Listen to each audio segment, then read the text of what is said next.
последнее время я заметила тенденцию, что простые люди начинают рассказывать о своей жизни в интернете. Перестают стесняться неидеальности своего жилища, собственных недостатков.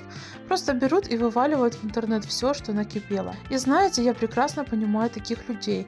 И сама отчасти такой являюсь. В наше время можно вроде как быть в социуме, иметь работу, семью, какое-то окружение, но при этом оставаться ужасно одиноким. У родственников, как правило, свои проблемы, и никто не хочет слушать чужое нытье. Друзей с возрастом заводить все сложнее, да и не хочется никого грузить своими неприятностями. Психолог по карману далеко не всем.